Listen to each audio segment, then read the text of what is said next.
Hi, everybody. I'm Rachel Leonard from New York Luxury Bridal Fashion Week, Countdown to the Collections. This is the Bridal Council, and I am so excited to be speaking to Mark and James of Badgley, Mischka.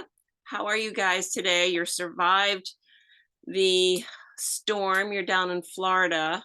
We did, Yes, yeah. we are. We Yeah. did survive. Was quite a week. I think the lifestyle in Florida just came to a screeching halt for several days, but it's passed and now the beat goes on. But it was scary. It's a very sad thing. It's very sad. So let's talk about the exciting news about you two. You were one of the first houses to really bring fashion to the bridal to a wedding dress. This was when you first started your business, and then I think you were doing that for a while, and then you licensed it out, and now you're bringing it back, right? We We are. are. We're so excited about it. We are launching it this October again, or relaunching, I should say. We've been doing it, as you said, for quite a long time. We started in 1997 when people just kept asking us to do our evening gowns, but in white, and we kept saying that's a good idea. So we decided we would do it ourselves and do the Badgley Mischka Bride collection back then. And we've been doing it back then. It's been licensed out, and now we're taking control of it again, which we're excited about. That's terrific. And have you seen the bride change over the years? Do you find she's more fashion forward, or what do you know? Yeah. Oh, absolutely. She's it's all a blur today. Like James said, when we started doing bridal gowns, they were really our couture evening gowns turned white because the bride was starting to investigate a different look that was perhaps not, that classic, Traditional bride, yeah, traditional. more ready to wear inspired, which is where we came into the picture. And more Right. than ever, I think the modern bride today, she's very individual. She doesn't, she wants to be an individual. She wants an individual look. She's not looking to really emulate another gown that she's seen or wants to dress like perhaps another bride that she's noticed. She wants to make her own statement and express herself through her own personality. And I think more than ever, James and I, during the design process, I think we're more influenced today still by a beautiful ready to wear gown, a red carpet, influence or moment that we've had, an old Hollywood photograph, opposed to perhaps, a classical top of the wedding cake bridal gown that one might, conjure up in their I memory. agree. I think now more than ever, that kind of interpretation is the bride has been ready for a while. I think this is a great time. So, can you tell us a little bit what you're going to be presenting? Yeah, we're presenting. I think it's going to be 18 pieces for the collection, which we're excited about. We really played a lot with traditional bridal fabrics. The classic couture level fabrics. The beautiful satins, the gazars, the pot de soie, the laces, the jacquard organzas that we've loved over the years, and we combine them with super modern construction inside the dresses so that the dresses, they look couture on the outside, they give that impression, that presence, but they feel incredible when you wear them. They have stretch in the underlinings and the interlinings. It's a very, very modern construction inside, but it gives you that couture look on the outside with a modern sportswear feeling on the inside, which is we're super excited about. You get that all the volume, all the presence, but without the pain. Yeah, and it's so important more than ever. The gowns, we try to make them as weightless as possible. When we Mhm. first started bridal back, in the dark ages, I think the gowns tended to be like a customer equivocated luxury and quality to weight, and if a gown was really heavy, it meant it was very luxe and very couture. And I think things have changed over the years in that sense. Um, we like the gown to still have the same presence and perhaps the same sweep and the Mhm. same, it still has to be regal if that's the look that we're going for in a certain silhouette, but it's got to be weightless, comfortable. And I think that's the difference. And the construction is much, much, much more modern. But our inspiration today is really, It's our friends, more than ever. It's the daughters of our close friends. It was our friends, now it's the daughters of our You know? friends. Isn't that crazy? It's crazy. And you know, it's just so interesting to see what's important to them, and how they approach their wedding dress, and it's a huge source of inspiration, and they still want to look beautiful. um no one wants a tricked up gown, you know. They're not looking for something futuristic or this or that. They want something that's enduring, that's quality, that's going to look fabulous in a photograph 30, 40 years from now. But it's just, you know, there's somehow it's got to take a step forward, and that's kind of what we're doing through what James described in the construction and that type of thing. It's effortless glamour. That's what we're That's trying our to do, favorite. yeah. That's our favorite, is a nonchalant and effortless glamour that is just, you know, so appealing to us, and that's what we strive for. That sort of connection with our gowns and ultimately the bride that we're dressing. So great.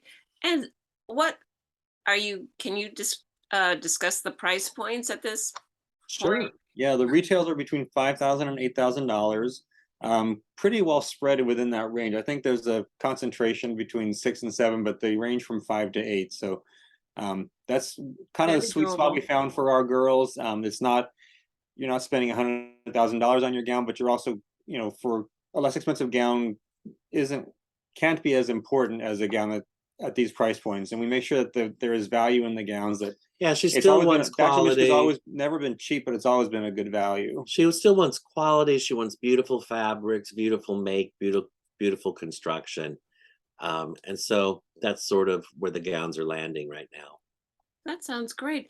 And you're still doing your fantastic accessories. Your shoes are always been such a great price point, but have so much bang for the buck, really. Are you still continuing? Are you coordinating that with Very your much so. Yeah. gowns and Yes. earrings and Thank you for asking. Yeah, the shoes are tremendously important to us and to our business.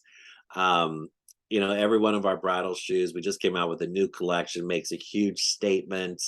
Again, the modern technology and fabrications that are available, especially in the evening venue for a beautiful evening shoe, is so amazing right now.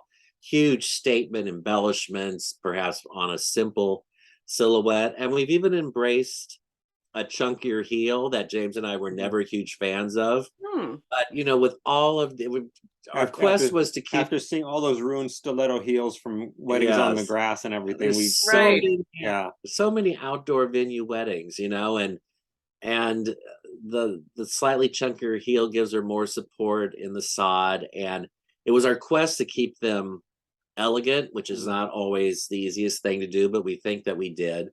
And so we really embraced that, and that's really fun. We have a beautiful bridal diamond collection that we spent a lot of time on, and that's so much fun. James and I love stones, uh, so Like big stones, yeah. they're the Big best. stones. Oh, Um, great. That's so we wonderful. I do didn't that. realize that. Yeah, we Yeah, just started doing that, so Who's it's part of past that who's year. collection. that with? It's with a company Unique, um, and they're probably the most influential lab grown diamond company in the world. They have incredible resources. They're very, very talented, and we've had so much fun putting this collection together with them. It's really off to an amazing start. And then James and I are just in the middle of putting together our new bridal bag collection, which was always a huge source of gratification for us. We used to love doing them, Right. and they take a little bit of time to figure out the manufacturing and the hardware and this and that. That'll be coming out eventually, and that is our bridal Head, world. oh, it's pretty good head to toe, literally. Literally, Um, yeah. and just so we all know, how do you work together? I mean, you've been together for so long. Do you make every decision together? Do you separate your duties? At first, we used to do everything together because there was, you know, because we didn't trust each other. Actually, was the beginning. But now we do. We've been doing this nearly 35 years now, so we've learned to be able to divide and conquer. Basically, we can kind of be in two places at one time, which is a great help for anything In this in this business, business. Yeah. yes. So one of us can be working with the sample room, which is in London and also in New York, Oh, okay. 2 sample rooms, and then we have our diamonds are done in Europe as well, and the shoes are designed in Italy. So that's all really fun for us to do, but we can kind of be in two places at one time and get a lot more done that way. And then we both just sort of regroup at the end of every day and figure out what has been going on all day long and what we did. So that's a great way to work together. It's a complete collaboration. Yeah, it's They said one mind and two bodies, but that really means half a mind each. So yeah, we don't like that. But it works, and we regroup, and it's a really fun, it's a fun business. It's still a very much a people business. I think it always just will be, because the nature of the industry and what it's all about. Right. And it's fun, and it's really fun to bring it back in house, because it's very personal, and you have to understand bridal. You can't, I think a lot of design houses, you can't kind of do bridal. You're all in. Right. Or it can't possibly, I mean, you could write the book. It can't Yeah. possibly be successful unless everyone is 100% devoted. So here we are. Oh, that's such great news. And we're so thrilled that your new line coming out. I really can't wait to see it. And I just want to, is there anything else you want to say? Otherwise, We're just excited. We've been back at New York Fashion Week for our collection as well this past September, which we were excited about after a couple of years of not being able to do that because of everything Yeah. going on. And we're just looking forward to being back in market in New York again with everybody and seeing everybody again, which is really, that's one of the most gratifying parts to us, because like Mark said, it is a people business. And we really, value our customers, our clients, and our collaborators very much. So we're looking forward to seeing everybody in person. We're So lucky. We live full time in Palm Beach, I think we mentioned earlier, and we zoom back and forth to New York a mile a minute. But I truly want to say, I think we live in the bridal capital of the world. If you turn your head, there's a wedding going Yeah, there on really is. at these beautiful venues that are absolutely breathtaking. 12 months almost out of the year. wow. And I think that was also one of our inspirations of wanting to get back into it very closely and dearly, because we really missed it, especially after a couple of years, obviously during COVID, where it sort of evaporated. So we're super excited about getting back Oh, into it that's all. fabulous news. That's so great to hear. Well, I really enjoyed our talk today, and I want to thank you for your time. And I can't wait to see you guys next week. And Yeah. thank you for doing this. Thank you. Great. Thanks for thinking of us. Sure. Have a great Bye, afternoon. Thank everybody. you. Bye bye.